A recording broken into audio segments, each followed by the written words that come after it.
Welcome to shops of blessing. దేవుని కృపలో భద్రపరచబడి నూతన దినములో ప్రవేశించాం. ఈనాటి దేవుని వాగ్దానం,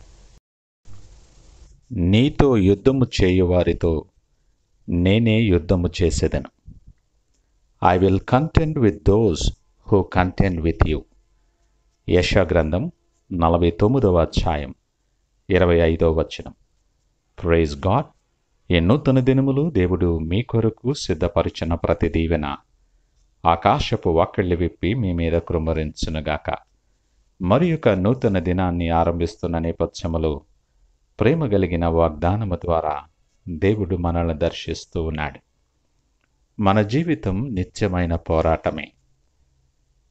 అనుదిన జీవితములో, ఆత్మీయ జీవితములో అనేకమైన ప్రశ్నలు, సమస్యలు మరెన్నో ఎదుర్కొంటూ వాటి మీద పోరాటము చేస్తూ జయిస్తూ ముందుకి కొనసాగుతూ ఉంటాం. నీ ఆత్మీయ జీవితములో కూడా సాతానుడు అనేక విధములైనటువంటి బాణములు నీ మీద ఎక్కుపెట్టి నిన్ను కలవరపరచటానికి, దేవుని మార్గములోండి తప్పించటానికి సకలమైన ప్రయత్నాలు చేస్తూ ఉంటాడు. ఒక్కోసారి ఈ శత్రువు దాడుల వలన, సాతానుడు కలుగు చేసే శోధనల వలన, అననుకూల పరిస్థితుల వలన మనశ్శాంతిని కోల్పోయి అలసిపోయి చాలాసార్లు బలహీన పడిపోతూ ఉంటాం. ఇక యుద్ధము నేను చేయలేనేమో, ఎందుకు నాకు ఈ శ్రమ అని ఆలోచన చేస్తాం. ఈ ఆలోచన మన మనస్సులోనికి వచ్చినదే తడవుగా నిరాశను కలుగు చేసే ఆ దాడిని సాతానుడు మన మీద ఉపయోగిస్తాడు. నీ బలహీనతలు నిన్ను బలపరచు దేవుడు. ఎప్పుడు నువ్వు బలవంతుడువో అప్పుడే బలవంతుడవని పౌలు మాటల ద్వారా నిన్ను బలపరిచేటటువంటి దేవుడు ఈ ఉదయకాలాన్ని మాట్లాడుతూ ఉన్నాడు. నీ శత్రువుతో ఆయన యుద్ధము చేస్తానని మాట్లాడుతున్నాడు. నీవు దేనితో యుద్ధము చేస్తున్నావో, ఎవరితో నువ్వు యుద్ధము చేస్తున్నావో, వ్యక్తులే కానీ, పరిస్థితులే కానీ, మరేదైనా కానీ, వాటితో నీ పక్షముగా యుద్ధము చేయటానికి సైన్యములకు అధిపతి అయిన దేవుడు నీ పక్షముగా ఉన్నాడు.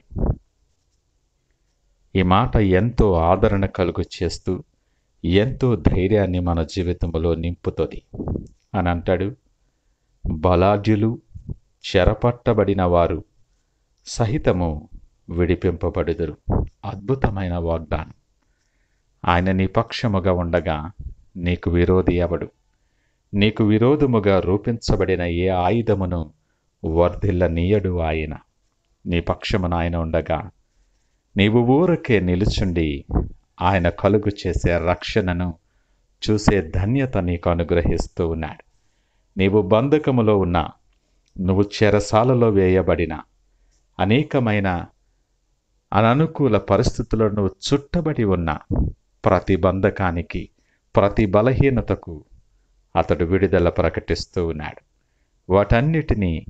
వాటన్నిటి మీద అతడు యుద్ధము చేయటానికి నీ పక్షముగా నిలుచుని ఉన్నాడు. ఇంకెందుకు దిగులు చెందుతావు? నూతన దినములో నీవు ఒంటరి వాడవు కాదు.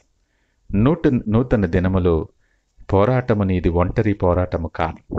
నీ పక్షమున వ్యాజ్యమాడువాడు, లోకమును జయించినవాడు, మరణాన్ని జయించినవాడు, ఆయన ద్వారము తీయగా మూయగలిగినటువంటి వాడు ఎవరునూ లేడు. ఆ గొప్ప విజేత నీ పక్షముగా ఉన్నాడు. ఆ బలాఢ్యుడైన దేవుడు నీ పక్షముగా, నీ తరపున నిలిచి యుద్ధము చేయబోతూ ఉన్నాడు నీ శత్రువుతో. ధైర్యము తెచ్చుకొని విశ్వాసముతో ఎలుగెత్తి నీ శత్రువుకి ప్రకటించు, నేను ఒంటరివాడని కాను. సర్వశక్తిమంతుడైన దేవుడు, నన్ను ప్రేమించే దేవుడు, నా కొరకు ప్రాణము పెట్టినటువంటి నా ప్రియమైనటువంటి దేవుడు నా పక్షముగా నీతో యుద్ధము చేయటానికి నాతో పాటు ఉన్నాడు. నీకు కలిగిన ప్రతి భయము నుండి విడుదల కలిగించేవాడు. భయపడకు, ధైర్యము తెచ్చుకో. నీ మెడకట్లను తెంపుకో, నీ బలాన్ని ధరించుకో. నీ బలము నీ ప్రక్కనే ఉంది. నిన్ను బలపరచువాడు నీతో ఉన్నాడు. ఆయన నీతో ఉండగా నీకెందుకు భయం? సడలని విశ్వాసముతో నోటి నిండా నవ్వు కలుగు చేయవాడు నీతో ఉండగా సంతోషముతో ధైర్యముగా ఆయనపై ఆనుకొని ఈ దినాన్ని ఆరంభించటానికి సిద్ధపడదామా? ప్రార్థించుకుందాం. మహోన్నతుడు, నమ్మకమైన మా యేసయ్య, స్తోత్రాలు. మరి ఒక నూతన దినం మాకు అనుగ్రహించారు. మీకు వందనాలు. నిరంతర పోరాటము జరిగించే మా ప్రయాణములో నువ్విచ్చిన అద్భుతమైన వాగ్దానాన్ని బట్టి మీకు వందనాలు. మేము ఎవరితో పోరాడుతున్నామో ఆ పరిస్థితులు, వ్యక్తులు, అనేకమైన విషయాలు మా పక్షముగా నీవు నిలుచుండి నీవు యుద్ధము చేస్తానని చెప్పిన మాట మాకెంతో ధైర్యాన్ని కలుగు చేస్తూ ఉంది.